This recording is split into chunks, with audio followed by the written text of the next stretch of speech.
I am Anshuli Pawar, your social science teacher, and today in this video lesson we are going to study about our second part of our chapter, which is why do we need a parliament? And we studied in the first part that how are the functions of parliament, and then we also studied why do people need to be involved in the decision making process.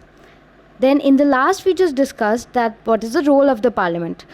A few bullet points are like working since 1947, parliament represents the democracy, and we can see the representation of people giving opinions in the parliament on our behalf by the representatives that we have there.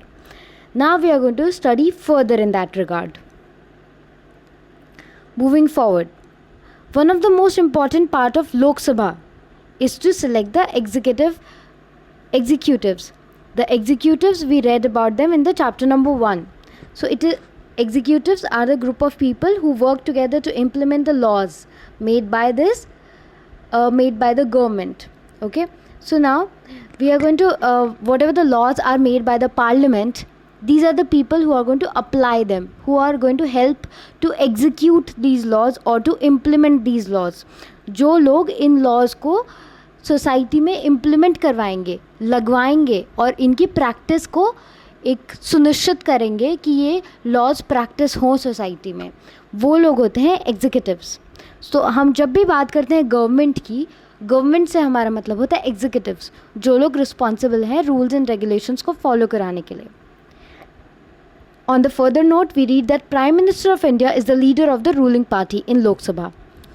From the MPs who belong to the party, the Prime Minister selects the ministers to work with him to implement the decisions, and the ministers are then taken the charge of different areas of government functioning like health, education, finance, etc. So now what they are saying here is that Prime Minister of India is the leader of the ruling party. Like right now, who is the Prime Minister of India? Mr. Narendra Modi. So he is the leader of the ruling party in Lok Sabha. See, when all the parties are talking in Lok Sabha, whether it be the ruling party, whether it be the opposition party, they need to have their leaders, because everybody cannot talk all at once. It is going to create a lot of confusion. So you need one leader who can speak on the behalf of the party. So the Prime Minister is the leader of the ruling party there. Right now the ruling party is BJP. Now, reading further, oftentimes in the recent past it has been difficult for a single party to have majority to form a government, because in the last lesson we studied that to make a government you need at least 272 or more than that seats. Okay, if you do not have it, you can have a combination of one party and the another party who have same kind of thinking about the ruling or about having a government. So they are saying that then they join together with different political parties in interest with similar concerns, and they form a coalition government.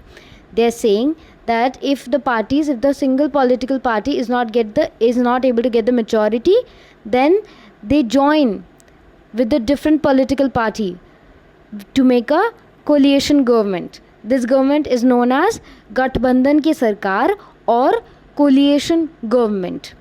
जब एक party को majority number of seats नहीं मिल पाते हैं, तो वो किसी दूसरी पार्टी जिनके पास इनफ नंबर ऑफ सीट्स हैं to complete the total number of the seats required, वो उनके साथ मिलके एक रूलिंग पार्टी गवर्नमेंट बना लेते हैं पार्लियामेंट के अंदर. उस गवर्नमेंट को हम कहते हैं coalition government.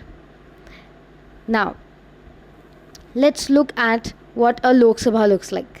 So this is how the Lok Sabha looks. This is the meeting happening in the Lok Sabha.